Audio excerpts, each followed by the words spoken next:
Hi, welcome to another edition of Branson Spotlight on Copper Run Distillery with Mr. Jim Blansett. Hello. Hi. I love this. I had never been out here before until about a week ago. Got in touch with you guys and drove out here to Walnut Shade, Missouri. Walnut Shade. That sounds like something off of like Andy Griffith or something. It sounds peaceful, doesn't it? It does sound peaceful. But you have quite an operation out here. And when I told people I was coming out here, other people that I work with, they said, oh yeah, we go out and do the little tours and the tastings and all that sort of thing that you do. So tell us what you have to offer out here at the Copper Run. Well, here in the Ozarks, we've really gone back to the tradition of making whiskey. So with the tourists that come through our area and the locals that live here with us, we have a tremendous amount of support of people who want to come and see how whiskey has been made for a long, long time. Yeah, I don't have a clue. So. It's a lot of fun. So we use the old traditional techniques for making whiskey, and we invite people to come and take our tours so they can understand how whiskey is made, and we love talking about it. So we really enjoy sharing information with people who want to come and learn and see what we do. I do, because I don't have a clue. I didn't know. I just know they sell it at the store. But you started this whole thing. This is your family's land, right? Yes. Am I right? I had like a little briefing. So this is your family's land, and it's pretty cool, by the way. I was out back on the deck there checking it out. And then you started with you didn't have this upstairs. You didn't have the bar area, did you? No, this is really the backyard for me. I live just 200 or 300 yards here from the distillery, so the commute to work's really beautiful. Walking through the trees here, so. And right. My great-grandparents own this property and are from the Ozarks here, so it's really amazing. And I feel so fortunate to have that local connection to the area, to the land through my family. And so to be able to live and work here in the Ozarks is really a gift. I really enjoy being here in the Ozarks. So they own what you asked me. Well, just about the development here. I mean, you didn't have this. I'm told that this is relatively new, and by this I mean the upstairs where you have a bar and all that for the tours and for the people to come out and visit with you guys. But you just started like making the whiskey on your own downstairs, right? That's true. When I started this project in 2008, I had a very limited budget. And so the business plan at that time, was to do what we could as we could do it. And it's worked really well for us. It's allowed us to stay small, to start off small, and to not overextend ourselves right off the bat. Right. So we've been able to grow really well, keeping a focus on the quality and never losing touch with that. You'll never find Copper Run in mass production to where we're substituting quality for quantity. And so starting off small allowed me to reinvest and constantly grow the business to where we could manage it well and to grow well. It's been very important to us. To control the quality and to control just your whole product and the process and everything. Because so many businesses, a lot that I've talked to, they think they need to keep expanding and expanding and expanding, and then you dilute yourself so much that it suffers. I mean, especially with capital, sometimes businesses grow too fast, too big, too quickly, and that just wrecks the entire business. I mean, we've been very fortunate to, from the very beginning, to have a focus and to not lose that focus. The goal of handcrafted. Today, people really want something real. Right. And in the spirits industry especially, there's a lot of smoke and mirrors. There's a lot of marketing that isn't necessarily truthful. Right. And a lot of people... That's untruthful marketing in the U.S.? A lot of people are pretending to do craft spirits, and they're really not. Right. So we really stick to that traditional, handmade, handcrafted whiskey. And I think you can tell the difference when you sample our products. You can tell that it's handmade. You can tell that the quality, we put a lot of effort into it. And by comparison to other spirits, it stands out as unique and wonderful. Yeah, I saw downstairs where you have the barrel room. I don't know what you call it. But that's the aging process, right? Is it oak barrels? Or? Yes, all the spirits that we produce are clear to begin with. And really, in production, it's all about the plants. And what I mean by that is when you go to the store, you can find tequila and brandy and vodka and whiskey and all these different types of spirits. Well, what makes them different are the plants that we start off with. So if we start with grain, we're going to end up with whiskey. Okay. If we start with fruit, we're going to end up with brandy. Right. If we start with sugarcane, that plant produces rum. So the techniques are very similar for all the different types of spirits. It's really the plants that we start off with that make the difference. And so through the fermentation and distillation process, the spirits come out clear. And so the clear whiskey is unaged, and we sell that as our moonshine. Okay. If we put that in a barrel and age it for 2 or 3 years, then we have a straight whiskey or a bourbon-style whiskey, and it can be a corn whiskey or a rye whiskey or a wheat whiskey or even a combination of grains. Oh, and you do all the different ones here? We do. Oh, that's cool.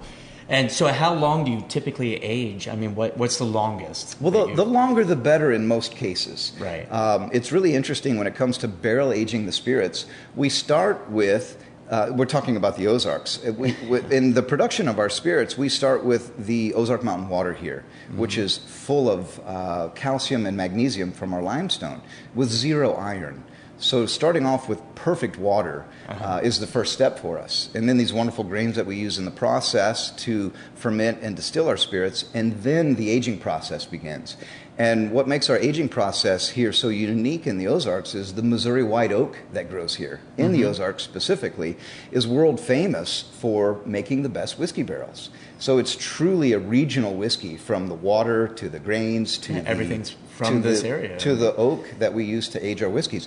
So the clear spirit goes into these brand new charred oak barrels. You don't make those, do you? We don't. Okay. No, we fortunately we have our friends in Lebanon, Missouri that make but it's our still barrels local, for us. So you're not like buying these mass produced somewhere. So that's correct. Okay, that's correct. It's just an hour away from here. Oh, that's cool. And so the clear spirit goes into our new barrels and begins to absorb and dissolve the sugars, the caramelized sugars that are locked up in the wood. So the caramel color that you see in whiskey actually comes from the oak barrels. And in the first 3 years of aging, about 85% of that flavor development, the maturity that happens, the chemical reactions that happen inside that barrel, 85% of that happens in the first 3 years. Right. And then you can age it longer, of course, and past that to develop that last 15% of nuance for the whiskey. But here at Copper Run, we have always sold our whiskey as fast as we've made it. Right. And so we've sold a lot of young whiskey. The moonshine, as my friend Bubba says, Thursday was a good year for the moonshine. Your friend Bubba? That's my perfect. friend Bubba. Isn't that great? That's perfect. So authentic around here. I love his saying. He would come up and sample a taste of our moonshine and exclaim that Thursday was a good year for the moonshine. Yeah, that's great. So the moonshine, the unaged whiskey, goes into the barrel and begins the aging process. Now, the whiskeys that we have here for sale today are just at a year old. So they're still young. So we try and have developed techniques that create a very smooth and flavorful and rich whiskey that doesn't require 6 or 7 years of aging to mellow back out. Right. And that's done in our production with the techniques that we've developed. So we've sort of needed to find a way to make young whiskey taste good. Yeah. And now that we've just finished a major expansion for the distillery, for the first time, we're able to produce more whiskey than what we're selling. And this allows us... So you get ahead of the game a little bit. Exactly. Yeah. This allows us to fill barrels and allow them to age. And the longer that whiskey ages, the more valuable it becomes. Right. So it's really important to us to plan ahead 3 or 4 years and create a very top-shelf premium whiskey that's much more valuable than the whiskey that we produced. And now that you can do that, your repeat customers, they come out, now it's a whole different flavor for them, a whole different... They have a lot more choices now than... They do. And what's so wonderful about that is it's the same whiskey from the same production. So the whiskey today is completely different than it will be in 3 years from now as it evolves and matures. Yeah.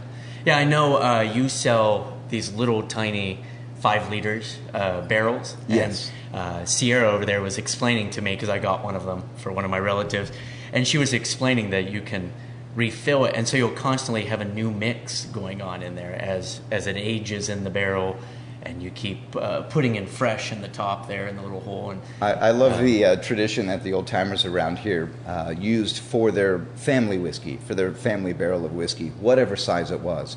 If it was a 5-gallon barrel, they would put 5 gallons of new spirit, that clear spirit, in that whiskey. And they would age it to the point where they really enjoyed the flavor. And at that point, they would take 3 or 4 bottles out of the barrel. whatever they took out of the barrel, they would top back up with the fresh whiskey. And the old saying was that the old whiskey in the barrel teaches the new whiskey how to taste. Right. And so there's this blend in that barrel that goes on year after year after year. So it's constantly changing. I kind of related. I interviewed a Mexican restaurant, and they talk about their demole sauce and how it's been in the family forever, because they do the same thing. When they take it out, then they put fresh stuff in, so it's constantly changing and aging. And mathematically, you always have a little bit of that original batch, because it never comes out. There's always a little bit of that in there, and I think that's really beautiful. Yeah, it's like you can continue it as a family tradition sort of thing. That's right. Oh, that's great. So during the summer, I imagine you're pretty busy out here. Sure. Because you have a lot of room, and I see that you built decks outside. Yep. So do you offer tours or lectures, or what do you offer? We do tours every day. We're open from 11 to 7 every day, and our first tour starts at noon, and then we do tours every 2 hours. And being so close to Branson and Branson's tourist industry, lots of people come out here and can come and enjoy the Ozarks setting. Like you'd mentioned with the porch, you can sit outside and have a moonshine margarita and enjoy being in the Ozarks. So we have food and cocktails, and we really put effort into our customer service. When people come to see us, we make sure that they have a good time, and then they go and tell their friends and family, and their friends and family come and see us. Yeah. So the word of mouth and customer service is very important to us. Yeah, especially around Branson. Yes. What I've been figuring out is that a lot of small businesses rely on that around Branson, because advertising is very expensive with all the big tourist industry around here. So word of mouth. That's how they get so many of their customers. We treat people the way they want to be treated, and they love it. We offer a unique Ozark Mountain experience, and when they leave Copper Run, they feel as though they've experienced something really new and wonderful. Yeah, I think it's great. I actually was quite surprised when I came out to see how elaborate the operation was up here, and I love it. But you also, a friend of mine told me that occasionally in the summertime you have some music out here. We do. And different entertainers or whatever come out, play something. We make local whiskey, and we really enjoy our local musicians. So we feature local singer-songwriters who are producing their own music, and it gives them a chance to come out here and share what they're producing with our guests, and it's really wonderful.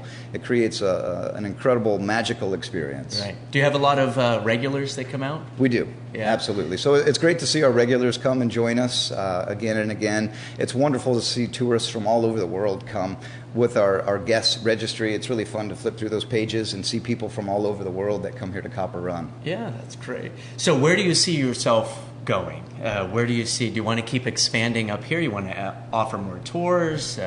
I know when I was here the other day, just to take a look around, they were shipping things like crazy.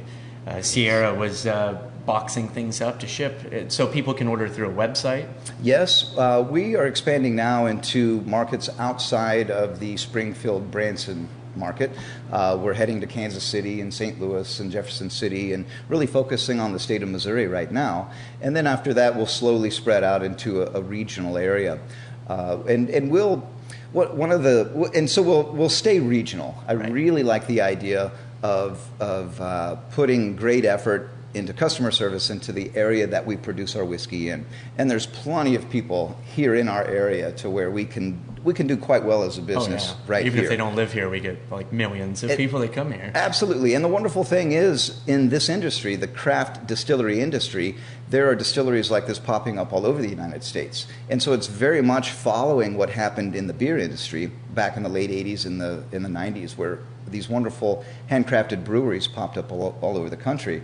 The same thing's happening with spirits. So the regions of California and Florida have their own regional distilleries that are taking care of that market right there. So it's really wonderful to see that type of business expanding throughout the United States.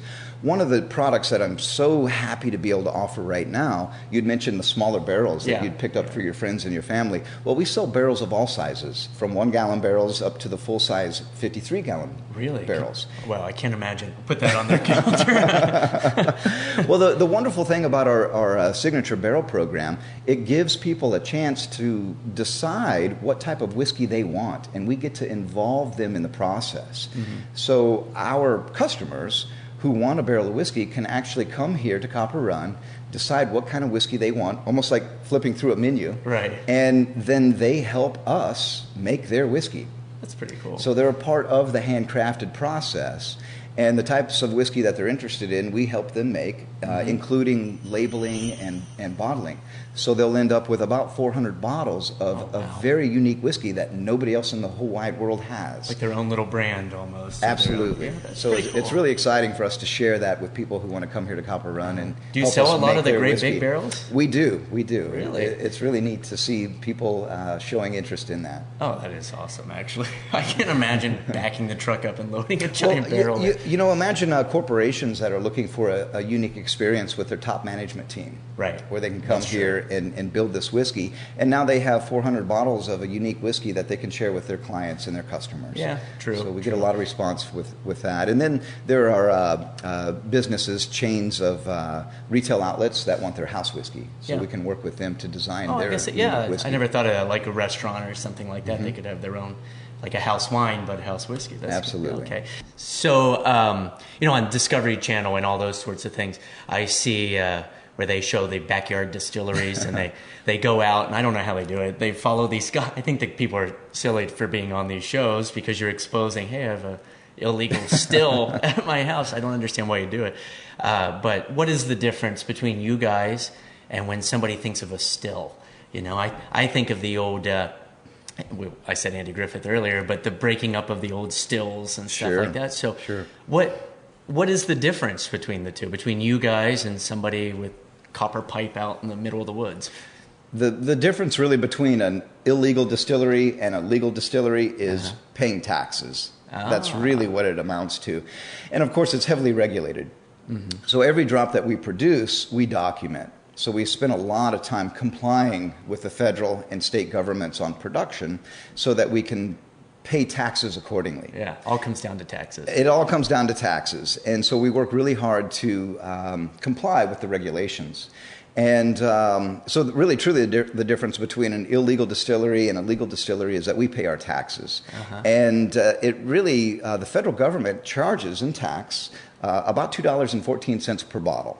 So when a customer buys a bottle, we owe $2.14, just like Jack Daniels and Jose Cuervo and Absolute Vodka. Everybody pays $2.14 per bottle. So when you think of the hundreds of millions of bottles that are sold in the United States each week, that's a really good income over for the $2 for $2. And then different states charge an additional tax on top of that for state income. I see. So it's kind of like gasoline sales. You have your federal, and then you have all your state stuff. So it ends up being like $5 a gallon, pretty much.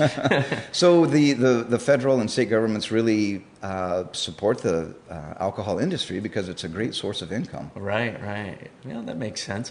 So is your family involved in the whole thing? You said this was your grandparents' land originally. Yes. So do you have family that helps out? Is it truly a family business, or is it all Absolutely. you? My father's around here somewhere today helping with this expansion, and my parents have been involved with this every step of the way. I come from a family there's 7 of us, brothers and sisters, and that type of support has just been wonderful through the years. So it's absolutely amazing and wonderful to have family surrounded and supporting this operation here. And so, yes, we're very much a family-ran business. Yeah, not only family, but you have, like you said, you use local suppliers for the barrels and for the water and everything. And really is like an Ozark family business, pretty much. Very much so. And you'd mentioned early in the beginning days, it was just me. So when you came here, I poured the samples, I sold the bottle, I made the whiskey. Did it all. Now we have this wonderful team who, through the years, have grown to join us. And that allows us to grow. And any good business has a really good group of people who believe in the vision and work hard to achieve that. And that's one of the greatest blessings that I have, starting with my partner, Eris Aristidou, who has just been instrumental in organization and financial control and growing well. And so the team that represents Copper Run and takes us forward into the future is just outstanding. And I'm very, very grateful. Was that difficult for you to delegate because I had a small business in Ohio, and I know I did it all. Like when it first started, I did the scheduling, I took the phone calls, I did the work, and then you start delegating a little bit, and it made me a nervous wreck, to tell you the truth. We share that. I certainly felt that way, and it took a little getting used to letting go and letting someone else do that job well. And as soon as I was able to do that, things quickly grew and expanded very, very well. So I found out very quickly that I needed a lot of help and that I couldn't do it on my own. Right. So to have great people helping with this project has just turned everything around. Yeah, eventually you need, what's that called, sleep. Right, and like a social life. And what's that? No, I know exactly what you're, like once I had delegated or found people that could do the work, it was a huge relief. I'm like, I don't have to sit there and answer every phone call, and I don't have to answer every message, and you can concentrate on making sure you keep the quality and you keep the family tradition and all that going with it. You really touched on a very important subject with me. Now that we've got this wonderful help, I can go back to the art of making whiskey and really focus on that. And making whiskey is so vast and so complex, and I will spend the rest of my life hopefully growing into an old man, learning how to make whiskey. And so I feel so fortunate to be able to focus on the art and the craft of learning how to make good whiskey. Yeah. Do you have some tucked away to age for you personally to see? A little bit. We have some test batches that we've set aside, and they're turning out just marvelous. So it gives us a little glimpse into the future of where we're going, and it's pretty exciting. Well, it is. Well, I love what you're doing here, and I recommend everyone come out and check it out. Do a tasting and come out and check out this really cool place. I can imagine this when the sun's setting and all this out here in the Ozarks. It's beautiful out here. And do you have a website that people can go to? You can see us at copperrundistillery.com. Makes sense. There's lots of information on our website, and we encourage people to come and spend some time with us. Well, it was great talking to you, Jim. And thanks a lot. Come out to Walnut Grove, right? Walnut Shade. Walnut Shade. I keep calling it Walnut Grove. Walnut Shade, and go to Copper Run Distillery. Check it out. Buy one of the neat little barrels. I think they're awesome. And my name's Christopher James. Thanks for watching. Bye-bye.